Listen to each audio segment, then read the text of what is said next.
So in this lecture, we're going to go over chapter 18 from the text. That's the chapter devoted to the cell cycle. We're going to start off just defining and discussing the individual phases of the cell cycle in eukaryotic cells. That'll lead us to a discussion on things called checkpoints, where the cell can actually check itself and make sure that it's ready for the next phase before it moves forward. We'll talk about not only why those are important, but how the cell accomplishes that in specifics. That'll lead us to cyclins, proteins that are called cyclins, and perhaps you can already figure out it's because their expression cycles, and the kinases that they control, which are called cyclin-dependent kinases. And then we'll go into the phases of the cell cycle in some detail, starting with M phase. We'll talk about the centrosomes and how they contribute to the mitotic spindles during M phase. M phase is mitosis, but don't worry, we'll be going over it in a completely different way than you probably had in genetics. That'll just lead us to a discussion on the mitotic spindle itself, how it assembles and what its function is. There is one of these checkpoints in mitosis. We'll discuss that. And then we'll wrap up the cell cycle lecture talking about how cells split at the end of mitosis, as well as the contractile ring. Please don't think that this is a lecture on mitosis. There are quite a bunch of other concepts that we're going to get through, but we do end the lecture with mitosis because the cell cycle itself ends with mitosis. So we've mentioned it once before, but the cell theory, or now more commonly referred to as the cell doctrine because it's an accepted truth, states that cells must always arise from other cells. In other words, all cells that are present on the planet today are merely the daughter cells of predecessor cells before them. So this implies that cell division is the most fundamental principle of cell biology. It is through cell division that new cells are born and new organisms become possible. There's a larger implication here, which is that all life on this earth, with the exception of that single miraculous cell that was capable of sparking into life billions of years ago, that's the only cell on this planet that ever arose from a way independent of a mother cell. That first cell had no mother. All other cells on this planet, all other life on this planet, is the simple result of billions and trillions of rounds of cell division from that very first cell long ago. So that leads us to the very basic question of what is cell division? And to put it most simply and distill it down to its most basic concept, cell division is nothing more than the copying, then duplicating, which is different, and division of every single necessary component that a single cell needs to survive. So by copy, we mean make two versions of. Duplication is separating those two versions into different compartments so that they can, of course, be divided when the cell splits. These segregated compartments, these components of the cell that have been separated, are involved in the splitting, so that one mother cell splits into two smaller cells. Each of those smaller cells is, yes, indeed, smaller than the mother cell, but because of this copying, duplicating, and segregating, each of those smaller daughter cells has a full complement, a fully functional set of everything it needs to survive. Cellular division, no surprise here, is highly complex and therefore highly regulated, and we call all that goes in to a cell's division the cell cycle. So all of the preparation for division, all of the processes of division, all of the copying, the duplicating, the segregating, the dividing itself is all part of the cell cycle. Please never lose sight of the big picture as we go through this lecture. The main point of the cell cycle is to replicate the genome. It is the genome that contains the instructions for building all of the proteins that will then in turn build all of the cellular components and monitor and see to all of the cellular biochemistry that makes life possible. So replicating, duplicating, and dividing the genome is the most critical part of the cell cycle. And this ensures that each new daughter cell gets a full and complete set of chromosomes, a full genome, or to say it more simply, gets a full set of instructions for how to continue surviving, how to make those proteins necessary for life. So in its very simplest sense, this schematic shows the cell cycle. Before we proceed forward on this discussion of the cell cycle, we really need to identify and consider the three main questions that we're trying to answer with this concept. First of all, how do cells duplicate their contents? And remember, we're focusing on the genome, so we're really asking how do cells duplicate their genome? How do they then partition that genome and the other cellular components into two separate compartments, two separate sides of the cell, and then split into two? And how do they coordinate all of the cellular processes? And that means all of the proteins that see to these cellular processes. How does the cell coordinate all of that which it needs for cell division?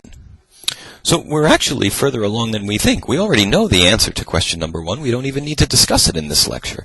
DNA replication is how cells duplicate their genome. And we've already covered that in this course. That was the 3rd lecture of this course, believe it or not.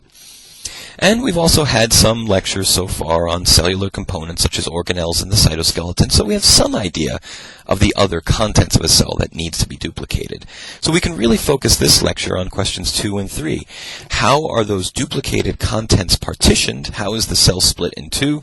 And most importantly, how are those processes coordinated so the cell is doing the right things at the right times in order to see the cell cycle through?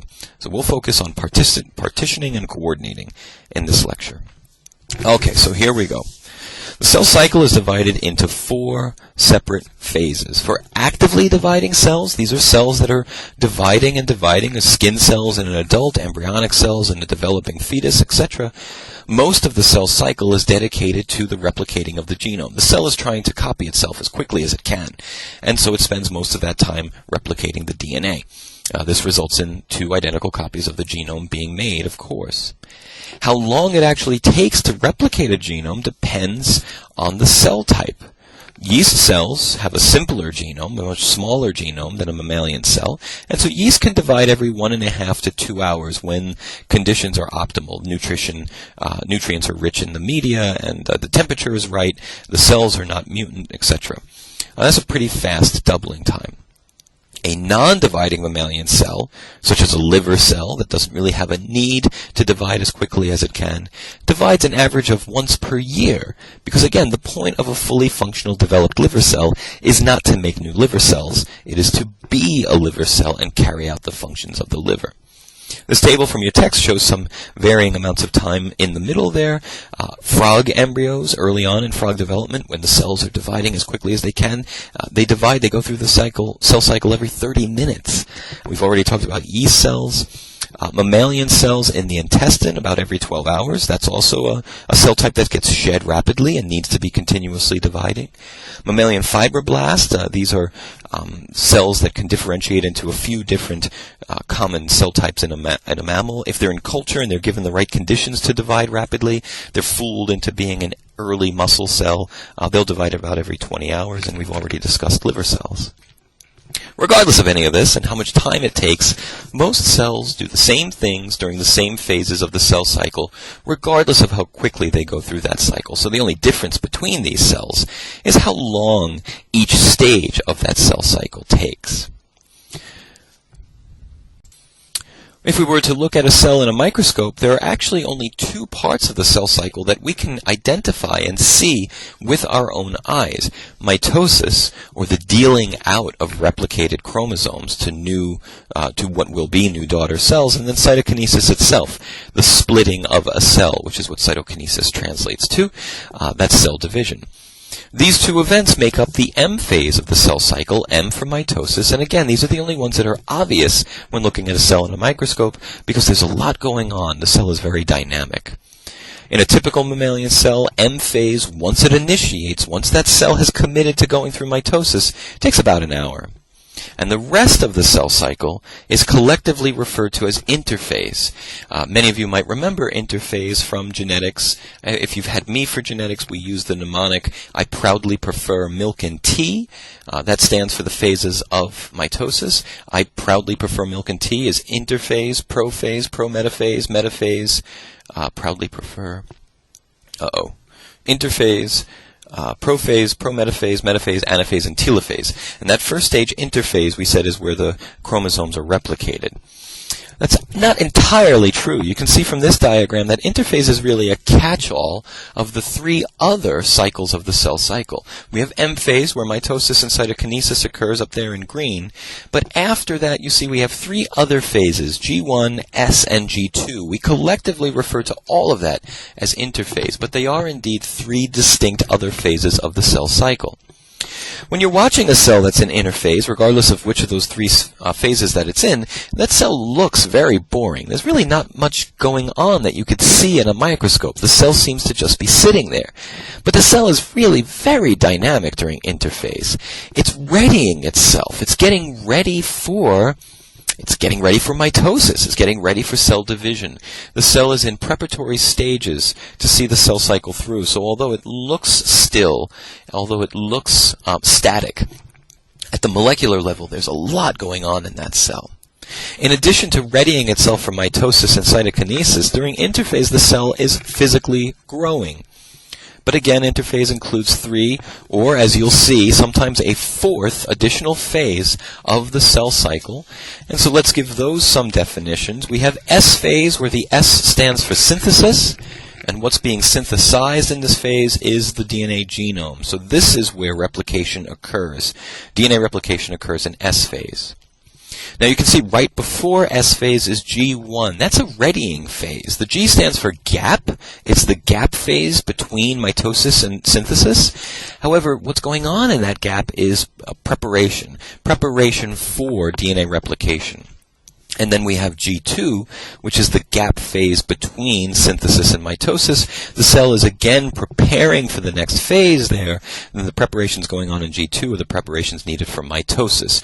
So essentially the cell cycle boils down to, if we start at the very end of cell division, so this is where the 2 new daughter cells are brand new, as long as that is an actively dividing cell, it's going to ready itself to divide again. So what does it do? It prepares to replicate its genome. And then it replicates its genome. It prepares to undergo mitosis and cytokinesis. And then it undergoes mitosis and cytokinesis. And then we're ready to do it again. Prepare for replication, replicate, prepare for mitosis, divide. Around and around we go. So during G1 and G2, these gap phases, the cells run through a very phenomenal, very awesome kind of self-diagnosis that checks on itself. And it checks on its external environment. What the cell is doing is it's integrating all molecular cues and signals that it's getting from the outside world as well as from inside that cell itself, and it makes a decision. Are we ready to proceed to the next phase of the cell cycle or not? That's the decision the cell has to make. If the cell is not ready for the next phase of the cell cycle, it needs to stop and either stop dividing entirely or fix what's not right so that it can proceed to the next phase. If everything is ready and all the preparations have been successfully made, then the cell will go ahead and launch into the next phase of the cell cycle. You see, M and S phases are extremely costly when it comes to ATP.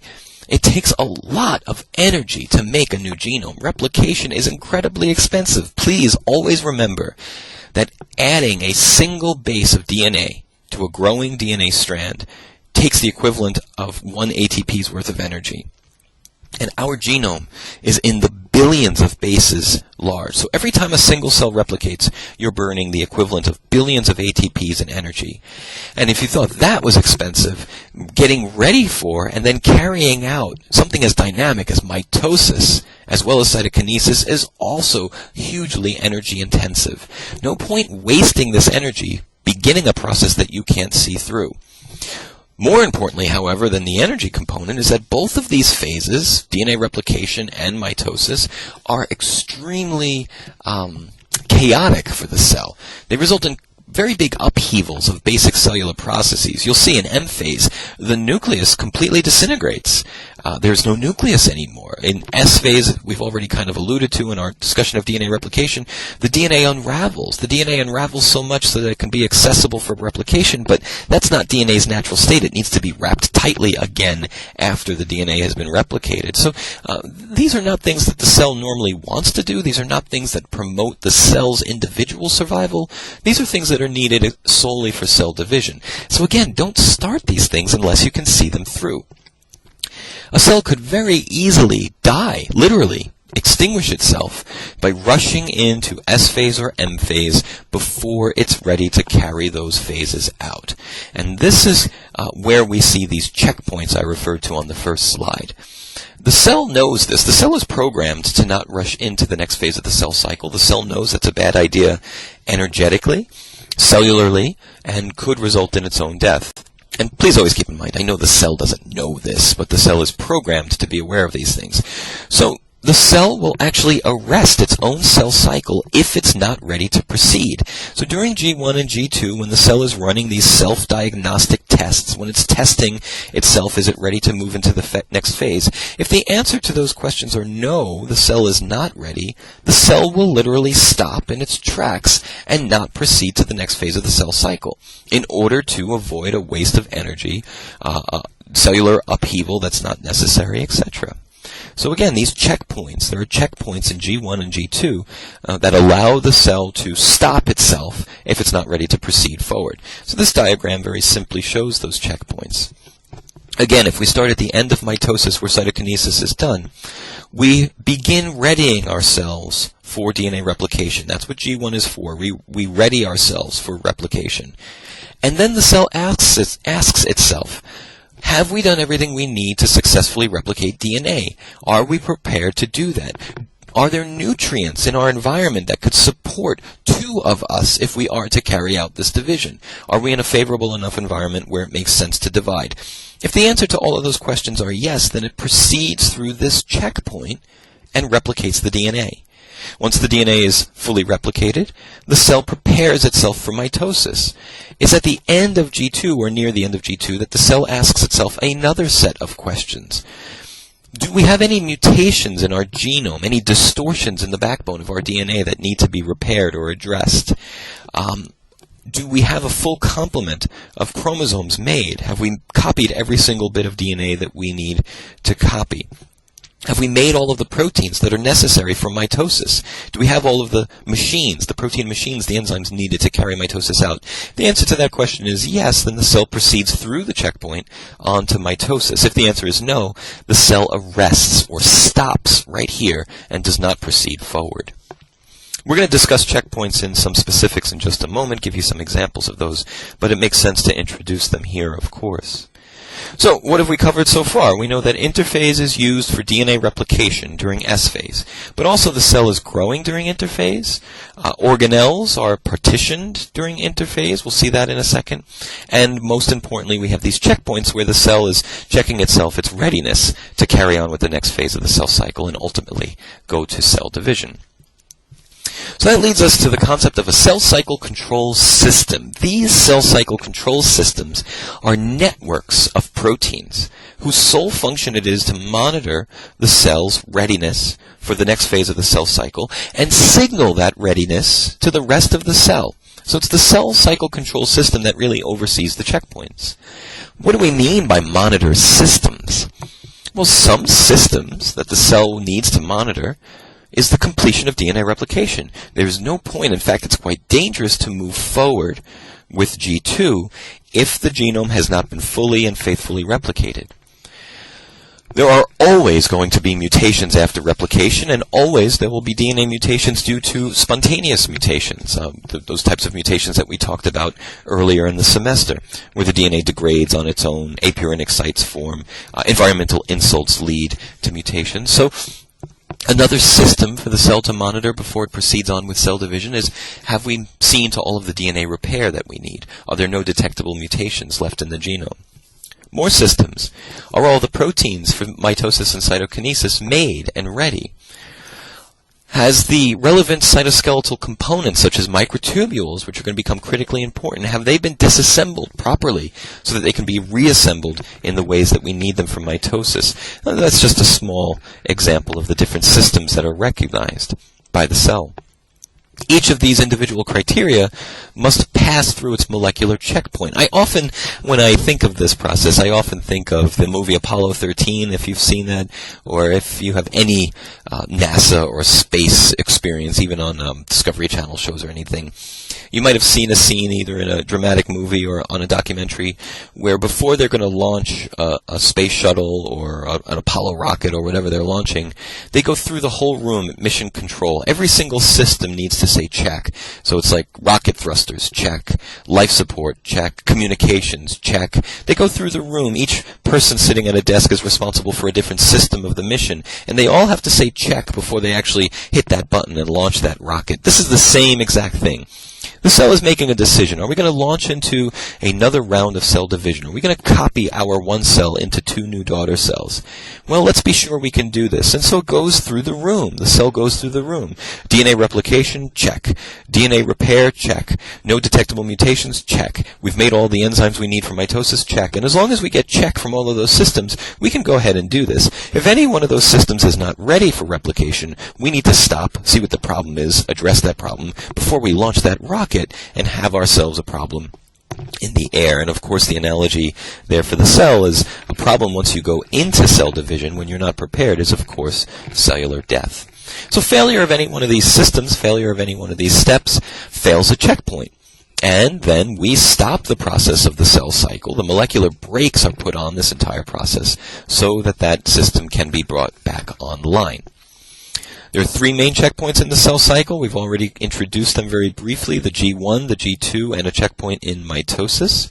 The G1 checkpoint confirms more the outside world. It confirms that the cellular environment is favorable to division. Again, do we have the nutrients that we need for cellular division? Does it make sense for there to be more of our cell type in this environment? Since G2 comes right after DNA replication, and there are many, many mutations introduced during DNA replication, it makes sense that the G2 checkpoint confirms, 1, the completion of replication, but more importantly, the completion of DNA repair. So the G2 checkpoint is much more sensitive to DNA damage and the presence or absence of evidence that the DNA has been successfully repaired. The M-phase checkpoint occurs in anaphase of mitosis. We're going to discuss this checkpoint quite a bit near the very end of this lecture, but it confirms that the mitotic spindles, those microtubule cables that are going to separate sister chromatids, have indeed attached to those sister chromatids and are ready to pull those sister chromatids apart. Please, please, if you get nothing else out of this little mini unit of this lecture, understand that the cell cannot proceed to the next phase of the cell cycle until all of the previous steps have been accurately completed, accurately monitored by the cell cycle control system, and complete that check step where the rest of the cell cycle checkpoint can be passed. So, in many ways, the G1 checkpoint is the most crucial. It's the only checkpoint that can be sensitive to and influenced by external signals or cues. This is the only chance the cell has to respond to its environment.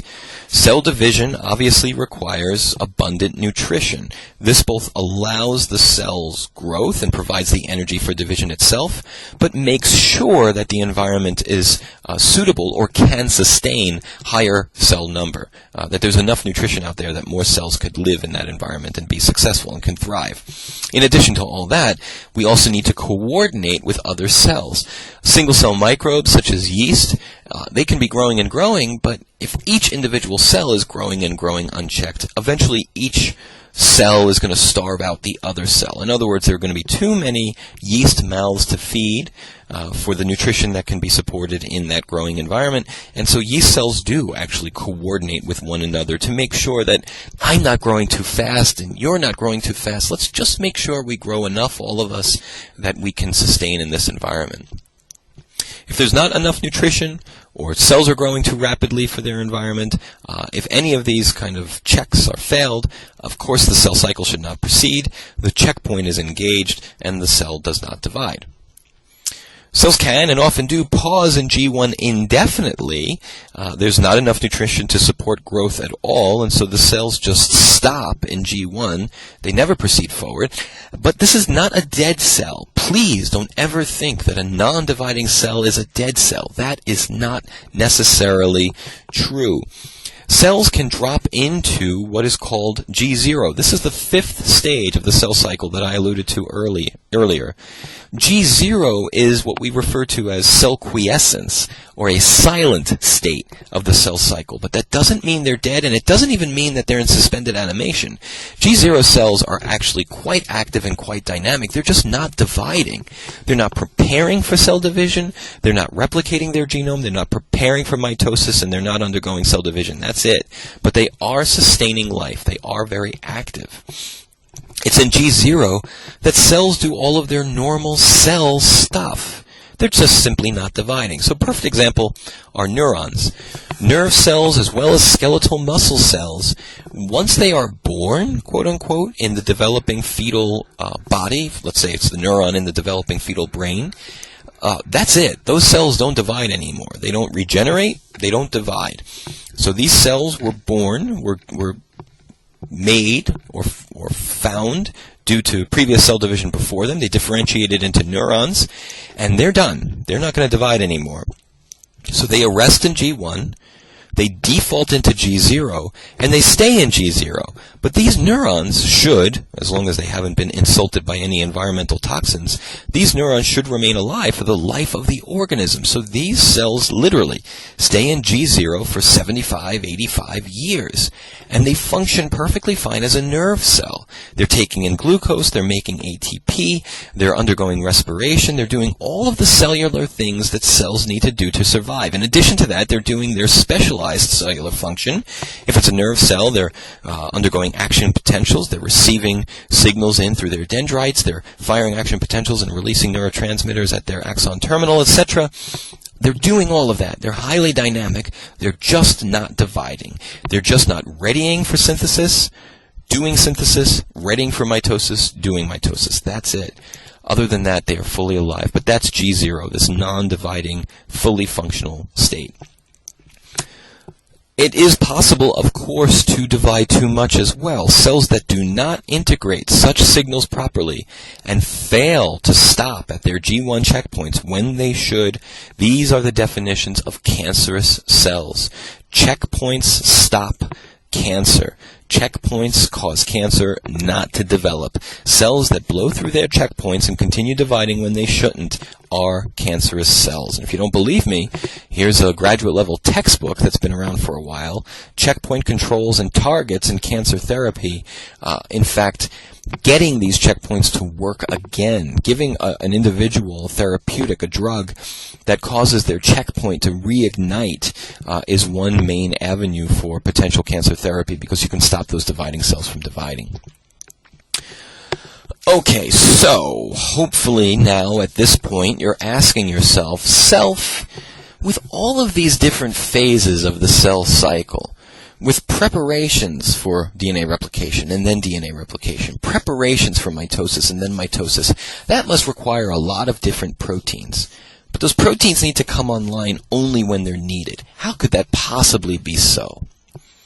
The cell is pre-programmed in its genetics, in its biochemistry, in its cell biology. The cell is pre-programmed, has no consciousness at all. Let's never fool ourselves that the cell has any idea what it's doing. The cell is pre-programmed to cycle through all of these phases of the cell cycle over and over and over again as long as it's a rapidly dividing cell. Almost like a PCR, for those of you who are taking the lab, cycles through its steps over and over and over again. If you're not in the lab portion of this course, but you don't know what PCR is, please come and see me anyway. You really shouldn't graduate with a degree in biology without being fully fluent in PCR. So this implies then that there are key proteins, key enzymes that are responsible for all of the major events of each stage or phase of the cell cycle, right? In other words, there's a set of proteins that is only made in G1. These are responsible for monitoring the cellular environment, for making preparations for DNA replication, etc. But I hope that you see that there must be a set of proteins specific for G1. And then for S phase, there's a set of proteins different than the set in G1 that we make only for S phase. And then there's a set of proteins that's needed for G2, and a fourth set of proteins that's needed for mitosis and cytokinesis. So each phase of the cell cycle, because the cellular behavior is different, needs a different set of proteins to see to that cellular behavior. Right. What that means is that each of those sets of proteins must be turned on and turned off together and in the correct pattern to achieve the correct cellular effect. Let's take what I just said one step further. You have a set of proteins that you need for G1. As G1 approaches, you want to turn all those proteins on. Now they're active. They do their G1 stuff. As G1 comes to a close and the cell is ready to move on to S phase, you'd like to, in a coordinated way, turn all those G1 proteins off again because you don't need them. Now you go into S-phase. Turn on your S-phase proteins. Let S-phase occur, turn those off. So it's this kind of this wave, like a crowd at a sports event, this wave of activity from one set of proteins for one phase to the next set to the next set. How do we achieve that? Well, the primary mode of this kind of cyclic regulation, these proteins coming on and turning off through the cell cycle, these cells are turned on and turned off by our most common molecular toggle switch for proteins, phosphorylation and dephosphorylation. Phosphorylation and dephosphorylation is the molecular toggle switch. Kinases are responsible for phosphorylation. Phosphatases are responsible for dephosphorylation. And so the action of kinases and phosphatases allow for this kind of cyclic regulation to occur. Kinases phosphorylate proteins, turning them on, perhaps. Phosphatases dephosphorylate those proteins, turning them off. Then they sit there off. Next wave of the cell cycle comes. It's time for G1 again. The kinases come on, turn on all of those proteins. G1 comes to a close. The phosphatases come on and turn off all those proteins. So it's the kinases and phosphatases themselves that are responsible for the cyclic regulation of the cell cycle. Those kinases and phosphatases are constitutively expressed. They're on and around all the time.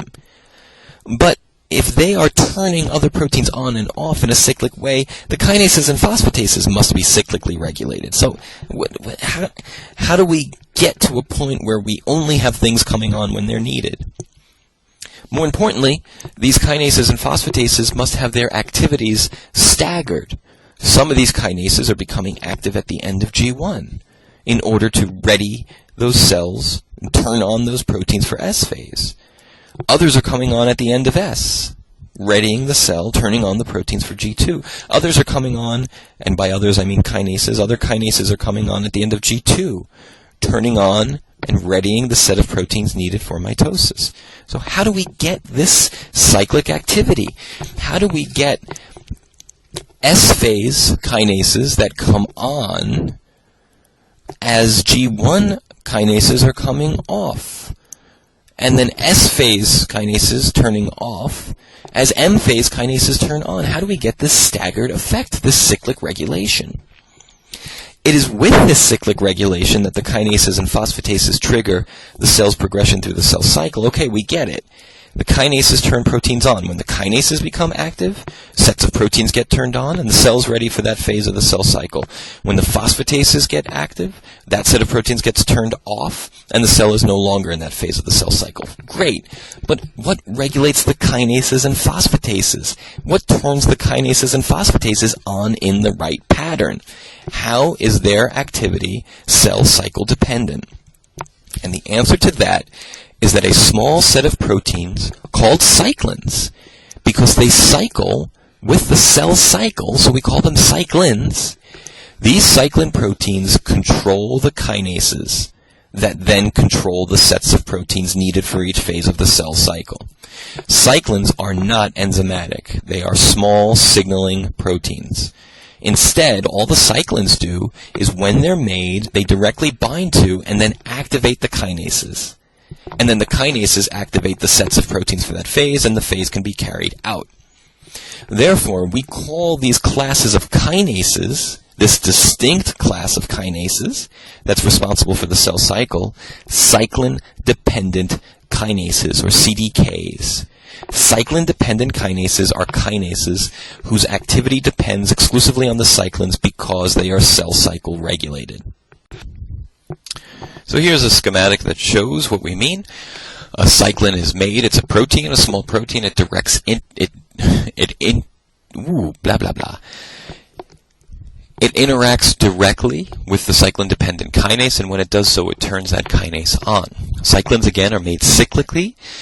So we see in the red line the cyclin concentration graphs and tracks with its specific phase of the cell cycle. Here we're looking at an M cyclin, a cyclin whose synthesis or production cycles with the mitosis or M phase of the cell cycle. As the cyclin concentration increases to a critical point, that cyclin, at that M cyclin, turns on its MCDK, its cyclin-dependent kinase. That CDK becomes active only in mitosis when the cyclin levels are high. It phosphorylates and turns on all of the mitosis-needed proteins so that mitosis can occur. At the end of mitosis, the cyclin concentration drops precipitously. Without that cyclin around anymore, the CDK loses its activity. It's no longer active. Those proteins needed for mitosis can no longer be sustained in their active form, and we see a drop-off in those proteins' activity in green. As the next phase for mitosis approaches, the M cyclin concentration goes up again. It reaches a critical point, turns on the MCDK. The CDK turns on all of the mitosis-needed proteins. Mitosis occurs. The cyclin concentration drops. The MCDK can no longer be active, and all of those mitosis proteins are turned off. So only when a particular cyclin is made will its corresponding cyclin-dependent kinase be active. This gives the cyclin-dependent kinases their periodicity during the cell cycle, allowing them to come on with the phase of the cell cycle where they're needed and turn off again as the cyclin levels themselves drop. There are several different types of cyclins, of course, each made for different phases of the cell cycle as well as for the transition phases. So here we see cyclin D is needed for G1. It turns the G1 CDK on. Cyclin E is important for the transition between G1 and S and turns on that CDK. Cyclin A is specific to S phase. It turns on S CDK. Cyclin B is specific to M phase. It turns on the M CDK. So each cyclin has its own specific CDK it can turn on, and that CDK is dedicated to a specific point or transition of the cell cycle. Each active cyclin CDK complex turns on, phosphorylates, and triggers the next cellular events through those sets of proteins to prepare the cell for the next phase of the cell cycle. But again, it's all about the phosphorylation activity of the kinase. The phosphorylation activity of the kinase and the proteins that it phosphorylates is what brings about the cellular response necessary for the transition of the cell cycle. And we've heard that story before in this course, and certainly for those of you who have taken biochemistry, you should have heard plenty about the power of kinases, phosphatases, phosphorylation, and dephosphorylation. So to put a cap on this portion, we have S cyclins. Look what the S cyclins do. They come on as S phase approaches and turns on those S CDKs, those active S CDKs. We have our M cyclin. M cyclin comes on as mitosis approaches, turning on those mitosis CDKs. That's the story of the periodicity of the cell cycle. So how do checkpoints work? Now we can discuss the molecular mechanisms of checkpoints because we understand how the cell cycle progresses at the protein level. Cyclins are made. They bind to and activate their own respective CDKs. The CDKs, once active, go off and phosphorylate target proteins, changing those target proteins' cellular behavior. Those target proteins then directly see to what is necessary at the cellular level for the cell cycle. So how are checkpoints possible? How does the cell cycle control system arrest or delay progression to the next phase of the cell cycle when the previous phase is not complete? How do you not leave S phase until all of your DNA is copied? This is partly achieved by cyclin-dependent kinase inhibitor proteins. As you can see in this schematic, these inhibitor proteins, of which P27 is an example, directly bind to the CDKs and inhibit their kinase activity. These inhibitor proteins block the interactions between cyclins and CDKs, stop the CDKs from being activated.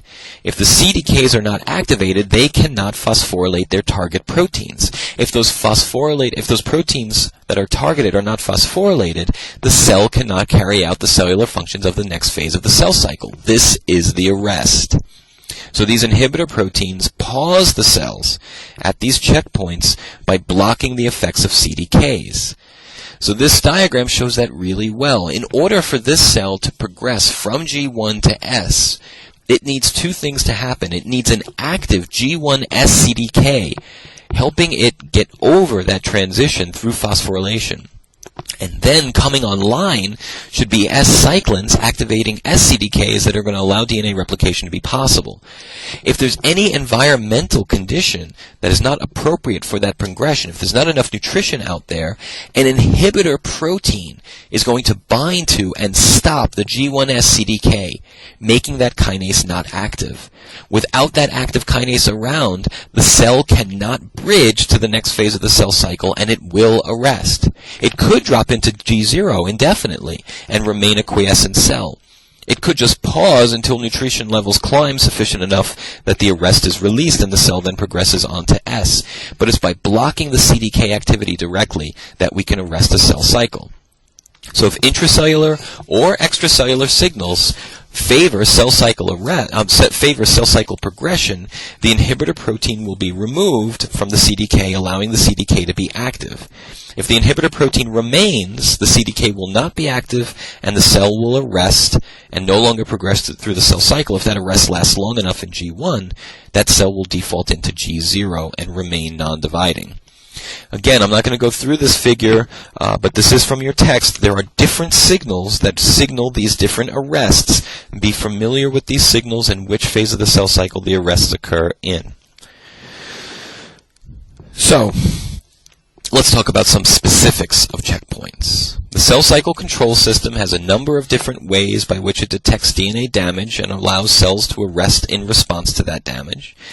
They are collectively referred to as DNA damage checkpoints, and there are some of these checkpoints both in G1 and S phase. Again, we prevent the cell from starting in G1 or completing in S phase the synthesis or replication of DNA if there's damaged DNA present. That third checkpoint in G2 prevents mitosis if there is DNA damage as well. So all three of these checkpoints here are sensitive to DNA damage. It's the G1 DNA damage checkpoint that we understand the best, so we're going to use it as our classic example. DNA damage, when it's sensed by the cell as a distortion in the backbone of DNA, causes an increase in the expression and activity of a protein called P53. P53 is a transcription factor. It can directly bind to DNA. And when it binds to DNA, P53 activates or drives the expression of a CDK inhibitor protein called P21. P21 binds to the G1S CDK as well as the S CDK. It does exactly what we were referring to in that cartoon previously in the last slide and prevents these CDKs from driving the cell forward into S phase. This arrest truly just arrests the cell. It pauses the progression of the cell cycle and gives the cell time to see to all of its DNA repair. It buys the cell a little bit more time to complete its DNA repair. Schematically, if you think more in pictures than in words, we get some DNA damage. That DNA damage is sensed by the cell. That sensing of DNA damage causes the cell to turn on its P53. The P53 was inactive in the absence of damage. It is now activated because damage has been sensed. P53 is a transcription factor. It binds near the promoter of the P21 gene, drives the expression of the P21 gene so that we make P21 messenger RNA. That messenger RNA is translated into the P21 protein. That is a CDK inhibitor protein. P21 binds directly to the cyclin G1S CDK complex, which should be active, but once the inhibitor protein literally bear hugs that CDK, it is in its inactive form. Because it's inactive, that kinase cannot phosphorylate its other target proteins. Those target proteins are never turned on. The cell doesn't transition to the S phase, and we have our arrest. If the DNA damage is successfully fixed, what happens is the P53 protein reverts to its inactive state because the DNA damage has been fixed. Without the transcription factor there, we no longer transcribe or translate P21 protein. The existing P21 protein degrades over time, and as it degrades, we release this inhibition. Once the G1S CDK is active, it can phosphorylate its target protein, set the stage for S phase, and we move on in the cell cycle. If the DNA damage cannot be repaired in a timely manner, P53 levels never go down. Sustained high levels of P53 are a trigger for apoptosis, programmed cell death. So when the DNA damage is unfixable, the cell defaults to kill itself. P53, therefore, is what we refer to as a tumor suppressor protein. It's encoded by a tumor suppressor gene. P53, by its action, stops cancer from forming because P53 causes mutant cells with unrepairable DNA to kill themselves. Mutations in P53 lead to cells that do not arrest in order to see through DNA damage repair, and also do not result in apoptosis when DNA damage is unfixable. I'll say that again. Mutations in p53 result in cells that either don't have time to fix their DNA or don't die when their DNA is unfixable. Therefore, mutations to p53 are associated with many, many different forms of cancer. About 50% of all human cancers, regardless of what tissue they develop in, have a mutated p53. Without wild-type functional p53, p21 can never be made in response to DNA damage. Without p21 made, the G1S CDK and the SCDK are never inhibited in response to DNA damage. And without this inhibition, damaged mutant DNA is replicated in S phase and passed on to the next generation of cells, leading to the formation of a tumor, rapidly dividing mutant cells. But under normal non-mutant conditions, when there is functional p53 around, the cell only passes through this checkpoint and continues on with S phase after not only its DNA has been repaired, but it's been verified that all of the DNA damage is absent. Then the cell can progress on to S phase, replicate its genome, and move on to G2 and M phase. Once we're ready for M phase, we can undergo mitosis and cytokinesis. So now we begin wrapping up the lecture. Mitosis. We started at the very end of cytokinesis, that's the beginning of the cell cycle, and now we are entering M phase, the last phase of the cell cycle. M phase usually lasts about an hour. It'll take far less than that to describe what's going on. In this hour, the cell reorganizes almost everything inside of it. Remember, I spoke of a very great deal of cellular upheaval. Here is where it's occurring. The cell distributes equally to two opposite sides of the cell almost everything that a cell would need to survive. It segregates its chromosomes. It divides in two, all in an hour. Truly and utterly astounding. Those last two steps, segregating the genome and cytokinesis, require cytoskeletal components. So there's going to be a lot of crossover between this lecture and the lectures that we just completed prior for Chapter 17 and the cytoskeleton. Microtubules are needed for sister chromatid segregation, and actin filaments, as well as myosin, are needed for cytokinesis. Everything that happens in M phase is triggered and controlled by a single protein complex called, of course, MCDK, the cyclin-dependent kinase for M phase. This works like all of the CDKs. There's an M cyclin that comes online as M phase approaches.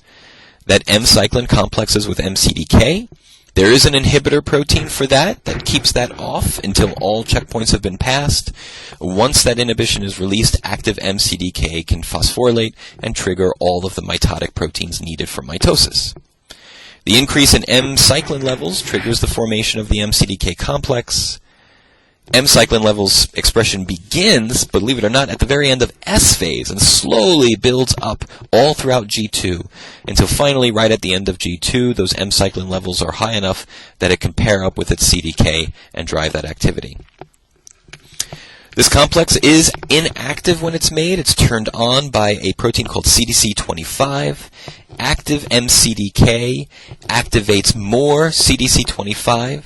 So we need a little bit of CDC25 around to activate some MCDK. MCDK then activates more CDC25, which activates more MCDK, which activates more CDC25, which activates still more MCDK.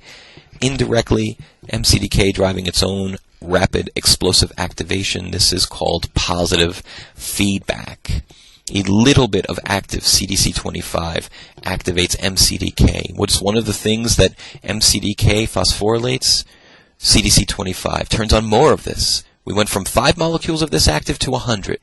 These 100 molecules activate more MCDK. Some of those MCDKs activate 900 more CDC25s. Now we have 1,000 of these. They activate even more. Now we have 1,000,000 of these. We keep activating more and more MCDK until we have enough around to trigger mitosis. So what happens in mitosis? We've passed through all of our checkpoints. The cell is fully prepared to divide and fully cleared as well. The nutritional status of the environment will sustain new life. We have no DNA damage. We've successfully replicated our genome. We are ready to go. We are ready to launch this rocket. All DNA has been replicated. The chromosomes have condensed tightly into the mitotic state. They are wrapped tightly into heterochromatin. Now we are ready for M phase. We're ready for mitosis. M phase marks the end of interphase. G1, S, and G2 are done. To prepare for chromosome segregation, we need centrosomes. We need a starting point for our microtubule cables, which will pull the sister chromatids apart. So the first step is copying the centrosome, so that one centrosome is turned into two, and those two centrosomes move to opposite sides or poles of the cell. From here, each centrosome is going to organize the microtubules that were disassembled from the cytoskeleton and rearrange them into mitotic spindles. Each daughter cell will then not only receive a full complement of sister chromatids, which will then be chromosomes, but because we have two centrosomes, each daughter cell will receive its own centrosome as well, its own organizational site for microtubules. Centrosome duplication begins at the start of S phase and is triggered by SCDK as well as the G1S CDK transition kinase. The same CDKs that trigger replication trigger the duplication of the centrosome. At first, the duplicated centrosomes stay together, but as we begin to launch into M phase, they separate and form what we refer to as asters, which are asters is a Latin word for stars. These are microtubule arrays. They're called asters because they look like stars. At the center of that star is the centrosome, and the beams, the light beams of that star, are the individual microtubules being sent out. Before I wrap this lecture up and go through how mitosis figures into the cell cycle, it's critically important that you are relatively comfortable and can easily recall the stages of mitosis that you should have learned about in genetics. I'm going to approach this material as though you are familiar with those stages because mitosis is a fundamental part of the genetics course, and you all obviously passed genetics with a C or better if you're sitting in this room. So I am not going to review mitosis. If you're not comfortable with mitosis or your recall of mitosis is a little bit weak, you probably want to review that material and then come back to this portion of this lecture. I will be building on assumed previous knowledge in mitosis. I will be referring to mitosis stages by name, and I will assume that you have some familiarity with mitosis in general and each phase of mitosis more specifically. It's why, for this reason and many others, that genetics is a prereq for this course. So we're beginning in prophase now. I proudly prefer milk and tea. I is for interphase. Now we're in prophase, the first true bona fide stage of mitosis. Here the mitotic spindles begin to form. At the start of mitosis, which is the very beginning of prophase, we have dynamic instability of microtubules. We know what that means from the previous two lectures. Microtubules are forming and retracting, and this dynamic instability increases dramatically. This is driven partly due to action by MCDK, which is phosphorylating and inactivating microtubule binding proteins that usually stabilize microtubules. So by inactivating these stabilizing proteins, MCDK sees directly to microtubule destabilization. Without these proteins, microtubules become less stable. What that really translates to is if we think of the centrosomes as the fishermen and the microtubules as the fishing line, during prophase, centrosomes go fishing more. They're casting out more lines more rapidly due to dynamic instability, driven by MCDK. So these microtubules are going in, going out, being cast out, being drawn back in much more rapidly, and it's being done by two distinct centrosomes because two centrosomes are present in the cell. A greater number of microtubules are sent out from these centrosomes, and the rate of the casting out of these lines also increases. Some microtubules growing out of one centrosome will undoubtedly touch microtubules growing out of the other centrosome at the opposite end of the cell. Once these two microtubules touch, they stabilize one another, and they no longer cast out or retract. As we see here, these are stabilized microtubules. They are touching, bridging one centrosome to the other. These joined sets of microtubules that are joined, coming from opposing centrosomes, are the mitotic spindle. This is a mitotic spindle now, the joining of microtubules from two different centrosomes. The centrosomes themselves are now referred to as spindle poles, as they anchor the mitotic spindle. And they are on opposite sides of the cell that will be dividing. Microtubule motor proteins also play a role here. They work to promote the interactions between these microtubules, and they work to stabilize the formation of the spindles. Once the mitotic spindles are in place, and of course the chromosomes have been replicated and condensed, that's all been going on as well, all that remains is attaching the sister chromatids to the spindle microtubules so that those sister chromatids can be pulled apart to opposite sides of the cell. That moves us on to prometaphase, the prefer of I proudly prefer milk and tea. In prometaphase, the nuclear envelope breaks down into many small scattered vesicles of nuclear membrane. We know what vesicles are at this point as well. So we have these little blobs of nuclear membrane as the nuclear membrane disintegrates. What triggered this was phosphorylation. Guess what phosphorylated those? A CDK. And therefore the disassembly of the nuclear lamins, the membrane components themselves, and the nuclear pore complexes is triggered by the CDK. They're just floating there in what was once the nucleus. Once the nucleus is dissolved and these vesicles form, the chromosomes are liberated, and they're truly in the cytoplasm of the cell. This makes them accessible to the microtubules. Prior to this, the microtubules and the centrosomes were in the cytoplasm and the chromosomes were in the nucleus. That would pose a problem. Now, with the nuclear membrane dissolved, the microtubules can touch and interact with the sister chromatids themselves. There's no nucleus. Everything together is in the soup of the cell. Now, the spindle microtubules truly capture or link onto the chromosomes. They do so by attaching to specialized proteins found at the center or centromeres of the sister chromatids called kinetochores. Kinetochores are found at the centromere of each sister chromatid, and the microtubules attach to those sister chromatids directly through proteins of the kinetochore. We see that here. The microtubules are in green, the kinetochore is in red, this divot represents the centrosome, and in brown is the sister chromatid. The microtubules attach to the kinetochore. The kinetochore is attached to the centrosome. Because these kinetochores face opposite directions, each chromatid gets linked to microtubules from opposite centrosomes. Perfect. We can see this schematically up here. In blue, we have the mitotic spindles, the microtubules that are attaching to the red kinetochores. In brown are the sister chromatids. In red, we have other microtubules that are making up the mitotic spindle itself, stabilized by motor proteins. Here's a true electron micrograph of the same event. In green are the microtubules, in blue is the DNA, and we have kinetochores as these red spots here, microtubules attached to them. Now it's important to remind you, this was mentioned very briefly way back when, but these sister chromatids are held together by proteins called cohesin.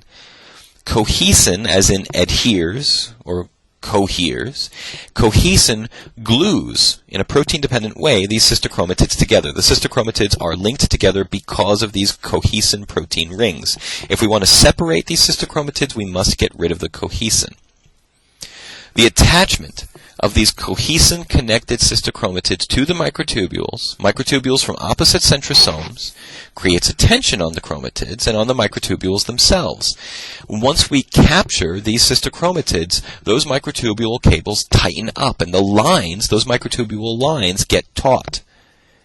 Initially, the chromosomes, those sister chromatids still stuck together, are pulled back and forth, jerked roughly around as the two microtubules from the two opposing centrosomes fight with one another. Literally play a molecular tug of war, fighting for that centrosome, for that chromosome.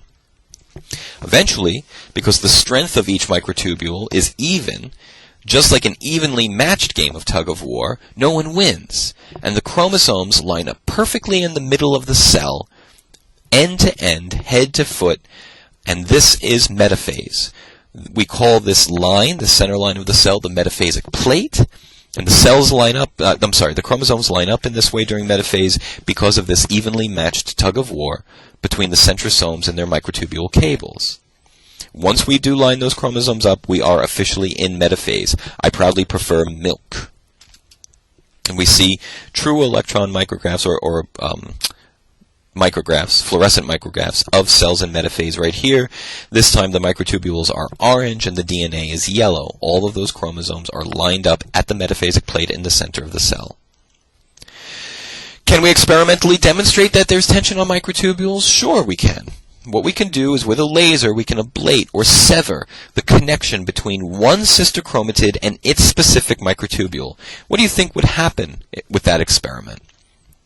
Remember, there's a tug of war evenly matched between these two, and what we're saying is we can get a laser and just slice through these microtubules on this side, ruining them, leaving the microtubules on the right side intact. What's going to happen?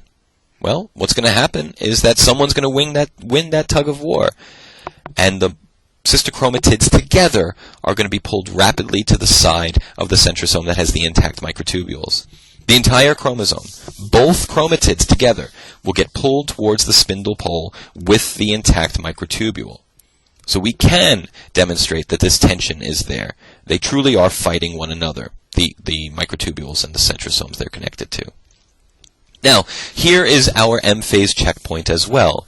The tension of the microtubules from these spindle assemblies on the kinetic cores of sister chromatids is the signal to the cell that all sister chromatids have successfully attached their microtubules and that all sister chromatids are ready to be pulled apart to opposite ends of the cell. This is the M-phase checkpoint. This is the cell cycle control system that monitors the tension of this step. If this tension is not present on all sister chromatids, M-phase should and does normally arrest. This gives the cell time to recast microtubule lines, reconnect with that kinetic core, and create tension on that line. What's going to happen if cells don't arrest here? Well, what just happened in our experiment will occur. If we do not get an arrest when there is a lack of connection between this microtubule and this kinetic core, as these sister chromatids are pulled apart in anaphase, we're going to get both sister chromatids pulled to one side of the cell and no sister chromatids pulled to the other. This is a segregation error. As these cells divide, we're going to have an incorrect chromosome number in each cell. This cell is going to have what we call a monosomy event. There is going to be one missing chromosome in this new daughter cell. This cell is going to have what we call a trisomy event. There's going to be one extra chromosome in this daughter cell. To avoid this, we have arrests. We have arrests that can sense the tension of these microtubules, signal or convey the message that that tension is in fact there, allow the cells to progress through metaphase to anaphase only if tension is present on both sister chromatids and that tug of war is evenly matched, or conversely arrest the cell cycle in anaphase or prior to anaphase in metaphase to stop this segregation error from occurring. Once all chromosomes are correctly oriented at the metaphasic plate, fully lined up in that center line of the cell, all of the sister chromatids are under tension, that M-phase checkpoint is passed, and the cell can complete metaphase and progress onto anaphase. The sister chromatids, now in anaphase, must be separated and pulled to opposite sides of the cell. In order to do that, we need to first get rid of those cohesin proteins that are physically linking the sister chromatids together. So anaphase is begun, the beginning of anaphase is marked by the destruction of cohesin, allowing sister chromatids to be separated. Once separated, those sister chromatids can be pulled apart to opposite sides of the cell. I mean, you want to stand in awe of biology. You need any reason right now to reaffirm your passion for this field. Take a look at this just remarkably beautiful imagery of mitosis. It doesn't get any better than this, guys. So on the left we have metaphase, and on the right we have anaphase, and we are watching a living cell divide. We have microtubules stained in dark orange. We have DNA stained in dark blue. We can see that those chromosomes, those sister chromatid pairs, are all lined up at the center line at the metaphasic plate on the left. We've passed all of our checkpoints. We have equal tension on all sister chromatids. Cohesin is destroyed. The sister chromatids are pulled apart. They are now individual chromosomes, and we can see them being pulled to opposite sides of the cell. Just beautiful. Again, the spindle microtubules pull those sister chromatids apart, bringing them to opposite poles of the cell. This is segregation. The protein that destroys cohesin is called separase, the enzyme responsible for separating chromatids. Separase chews up those cohesin protein rings in order to allow sister chromatids to be separated. Separase is activated by a complex of proteins which also targets MCDK for destruction. Now, wait a minute. That doesn't make too much sense. This complex is called the Anaphase Promoting Complex, the APC. Anaphase Promoting Complex, as its name suggests, promotes anaphase. So think about that now. Anaphase Promoting Complex, there's a typo there, sorry. This should be complex. Anaphase Promoting Complex turns on separase, allowing cohesin to be destroyed so that sister chromatids can be pulled apart. That's anaphase. Okay, we get that. And it also targets MCDK for destruction. What anaphase promoting complex is actually doing, because we're just one step away from ending mitosis, is it begins the end of mitosis. APC initiates the end of mitosis. So we have APC causing the destruction of the cyclin that turns MCDK on, which results in the dephosphorylation of MCDK targets, which brings a close to mitosis, while simultaneously destroying a protein called securin, which allows separase to be activated, which allows anaphase to progress because sister chromatids can be pulled apart. So chromosomes are separated, that's anaphase, MCDK is destroyed, we begin winding down mitosis. Both of these events triggered by the same complex of proteins, the APC, the anaphase promoting complex. So chromosomes are segregating during anaphase, the sister chromatids are separating, they're being pulled apart to opposite poles of the cell. This is due to two independent processes occurring together, referred to as anaphase A and anaphase B. In anaphase A, the microtubules that are attached to the kinetochore shorten. This shortening is due to depolymerization of the microtubules, literally throwing off tubulin subunits of the microtubules, causing those microtubules to retract. This, of course, drags the chromosome to its pole because the microtubule cable is getting shorter and shorter. That's anaphase A, the shortening of the kinetochore microtubules. In anaphase B, the spindle poles themselves, the centrosomes, are being dragged further and further, closer and closer to the border of the cell, to the cell pole. This too, of course, pulls the chromosome further. Again, if we can go back to our fishing analogy, I don't fish, many of you might not fish either, but it's a simple analogy. The fish is the sister chromatid. The centrosome, or spindle pole, is the fisherman. And the fishing line is, of course, the microtubule.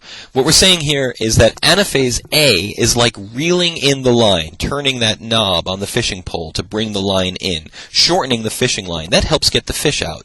But if it's a really heavy fish and you're getting a lot of trouble with that, you're on the shore, you can also, as the fisherman, walk backwards. This will also help bring the fish in. So if you simultaneously crank in your fishing line with your fishing pole and walk backwards, you're going to get that fish to shore sooner. And that's exactly what we're saying here. Anaphase A is the shortening of the fishing line. Anaphase B is the walking backwards towards the cell pole. And both of these occur during anaphase to pull sister chromatids apart. The driving force for anaphase A, the depolymerization of microtubules, appears to be motoproteins that are attached to the microtubule at the kinetochore, literally forcing tubulin subunits off of the end of the microtubule. This motoprotein uses energy from ATP hydrolysis to actively disassemble microtubules from the plus end of the spindle microtubule. Remember, this is a very energetically costly endeavor. That's why we have the checkpoints to begin with. So this is an active disassembly mechanism where we're driving the disassembly of microtubules. Kinesin and dynein play a role at the spindle poles. They're involved in anaphase B. They are helping that fisherman walk backwards, pulling those spindle poles, those centrosomes, further apart, closer and closer to the actual pole of the cell. It's believed that these motor proteins are associated with other microtubules that are part of the cell cortex and walk along those, dragging the spindle poles with them as they go. So by walking on these cell cortex microtubules, the motor proteins drag the spindle poles closer and closer to the cell membrane, closer and closer to the cell pole on opposite sides of the cell, helping those spindle poles move further and further apart from one another. You might see in these last few slides there are a lot of believes and it appears. The truth of it is, a lot of this is conjecture, a lot of this is weakly supported experimentally. The truth is we don't fully understand this process yet, this anaphase and separation of sister chromatids, and so as I point out from time to time, there are so many opportunities for graduate level research and PhDs in this material if you find that this interests you and if research seems to excite you, research at the bench. Okay, so I proudly prefer milk and tea. Finally, we are at telophase, the last phase of mitosis. After segregation and those sister chromatids are completely pulled to opposite poles of the cell, the spindle microtubules can disassemble completely. Their job is done. Telophase is the final stage of mitosis. It is marked by the formation of two new nuclei at opposite poles of the cell. Those vesicles of nuclear membrane and nuclear pores that were just floating around in prophase, they cluster around these segregated chromosomes. They fuse with one another, forming two new nuclear envelopes, two new nuclei. The nuclear pore complexes then embed themselves in those nuclear membranes. They are dephosphorylated so that they can reassemble as well. So if all of the components that were floating around loose dephosphorylate and come together into new nuclear membrane, forming a new nucleus around those segregated chromosomes. The pores then actively pump the nuclear proteins back into the nucleus, pump out the non-nuclear proteins out of this newly formed nucleus, reestablishing a segregated nuclear environment. Once that's done, it's safe for the chromosomes to decondense out of their mitotic chromosome state, and gene expression can resume because the DNA is now accessible. All that remains to the completion of the cell cycle is cytokinesis. We now have a cell that contains two complete nuclei, with each nucleus containing its own genome, but those two nuclei exist in one single cell. In order to complete mitosis as well as complete the cell cycle, that one cell must split into two. Cytokinesis is the process which splits the cell and marks the end of M phase and a complete cell cycle. And cytokinesis actually began, the framework for cytokinesis began in anaphase. The laying down of the cytokinetic machinery overlaps with mitosis. Splitting a cell in half is a complicated endeavor, and so it needs a great deal of preparation, so we start it right in the middle of mitosis. The most critical component for cytokinesis is the contractile ring. This is made up of actin and myosin. That's right, we're back to cytoskeletal components now. We need actin and myosin in order to carry this out. The mitotic spindle is made up of microtubules, and it's responsible for the division of the nuclear material, for the separation of sister chromatids. So microtubules are cytoskeletal components, but they're involved in pulling sister chromatids apart to opposite poles of the cell. Myosin and actin are also components of the cytoskeleton, or actin specifically. This set of proteins makes up the contractile ring, and it is responsible for cellular division, not nuclear division, splitting one cell into two. More specifically, the contractile ring is like a belt that constricts the center of the cell, pinching it off into two new cells, very much like a vesicle will bud off of the cell membrane. Both of these structures, the microtubules for the mitotic spindle, as well as the contractile ring and the actin that makes it up, rapidly disassemble after their job is done, and those subunits go back to being cytoskeletal subunits once the cell is done dividing. The mitotic spindles are microtubules, as well as some microtubule binding proteins, here seen in green. The contractile ring is made up of actin filaments, myosin filaments arranged not as a sarcomere, but as a ring, and we see that beautiful structure here in red. Again, the DNA is dark blue, that's what we're looking at there. You can see this actin ring, this contractile ring, truly encircling the center of the cell. Beautiful imagery, no? Towards the end of mitosis, as we approach telophase, this ring completely assembles around the equator or outer edge, largest diameter of the cell, just beneath the cell membrane. And as it contracts, it shrinks, it decreases the diameter, and pinches the cell in half. Very much like the way muscle works, which we've already discussed, the contractile ring is made up of interlocking, interacting myosin and actin filaments. Just as we can contract a muscle fiber by grabbing and pulling those actin filaments using the action of myosin protein, instead what we do here is shrink the ring. Unlike a muscle fiber, which is linear, these proteins are arranged in a round ring. So imagine what you know about a muscle fiber, but roll it, turn it so that it closes in on itself. Now, as that muscle fiber, now in a circle shape, that contractile ring, contracts, it's going to decrease its diameter. It's going to make itself a smaller circle. Because that contractile ring was assembled in anaphase and fully attached to the cell membrane at the cytoplasmic surface, as that ring decreases its diameter, it is going to pinch the cell itself. Unbelievably, the contractile ring can generate enough force that it can bend a glass needle that is placed in the cell at that equator. Visually, what we mean is this. As the myosin heads pull on those actin filaments, just as they do in a sarcomere, because we are in this ring configuration, as those myosins pull those actins in and contract this ring, the diameter of the ring truly shrinks. Remember, that ring is attached to the cell membrane, so the cell membrane is shrinking as well. And we are pinching the cell in the center. This looks all great schematically, but here's what it looks like by an electron micrograph. This cell is literally being pinched in half. The contractile ring is right here in the center, and it is squeezing the cell, the single cell, into two smaller cells through this smollering, as my older daughter would say, this shortening of the diameter, this decrease in the diameter of the contractile ring. Once the cell is completely pinched, it just splits apart, buds off, very much like a vesicle, and that one cell becomes two. The contractile ring's job is done. It disassembles. It is a transient structure, much like the mitotic spindles are transient structures. The subunits of the actin and myosin go back to being parts of the cytoskeleton, as do the tubulin subunits of the mitotic spindles. Okay, so we are done. All we need to do now is wrap up this idea of organelles getting to daughter cells. So we've covered mitosis in depth. We've got the main point of the cell cycle achieved.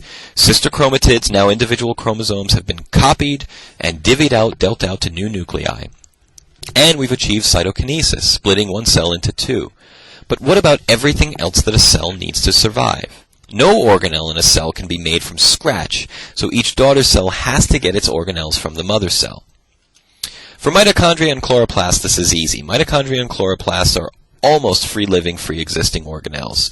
There are so many of these organelles in each cell that some always wind up in each daughter cell. It might not be an even 50-50 split, but rest assured that mitochondria, some number of mitochondria and chloroplasts are going to get into daughter cells, chloroplasts if you're a plant cell, of course. And then because mitochondria and chloroplasts can replicate and reproduce and divide irrespective of the mother cell, even if just a few made it into one cell, they can reproduce and divide and make that few into many. The endoplasmic reticulum was continuous with the nucleus. We talked about that already. And even though the nucleus dissolved and disintegrated, the endoplasmic reticulum didn't. The endoplasmic reticulum remained right at the center of the cell, where the nucleus used to be. Therefore, when cytokinesis pinches one cell into two, it quite literally cut the endoplasmic reticulum in half. So each new daughter cell got a smaller half of an ER. Fine. During M phase, early on in M phase, signals are received by the Golgi complex to fragment into many different smaller vesicles. These vesicles become attached to spindle, microtubule, and motor proteins, and they hitch a ride to opposite poles of the cell, riding along the cables that are pulling the sister chromatids. So each daughter cell also got some Golgi complex fragments, which can reassemble into smaller Golgi complexes proper by riding these microtubules to the cell poles as those microtubules shorten. And that, my students, is the cell cycle. So we talked about a lot in this lecture. Don't lose sight of that big picture, please. The main point of the cell cycle always is to replicate the genome and ensure that each new daughter cell gets a complete set of chromosomes. That was the point. The cell cycle includes the M phase, which is the most critical. That's mitosis and cytokinesis, as well as interphase. Interphase is a catch-all for the 3 or 4 additional cell cycle phases, G1, S, G2, and of course that fourth phase there is G0 if the cell is going to become non-dividing. S phase is when the DNA is replicated. S stands for synthesis.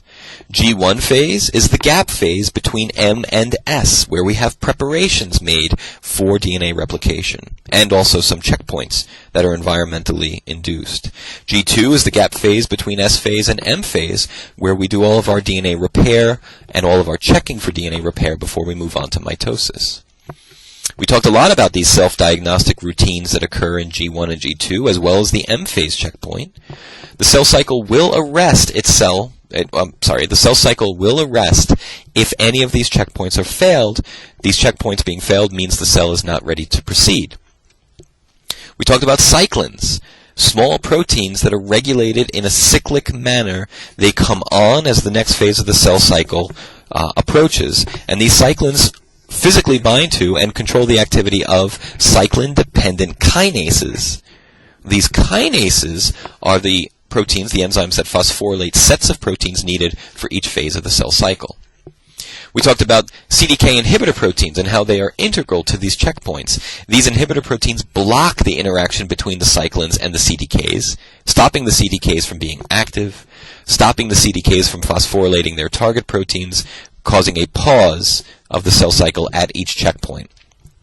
If all is good, and the people sitting in front of those terminals say check, check, check, check, meaning all of these cell systems are ready to proceed, the inhibitor protein is deactivated, the CDK is allowed to be a kinase, an active kinase, and we move on to the next phase of the cell cycle.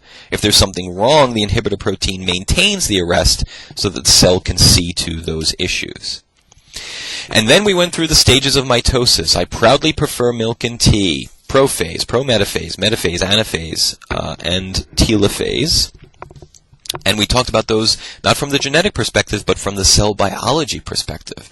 What's going on with the cellular components during mitosis?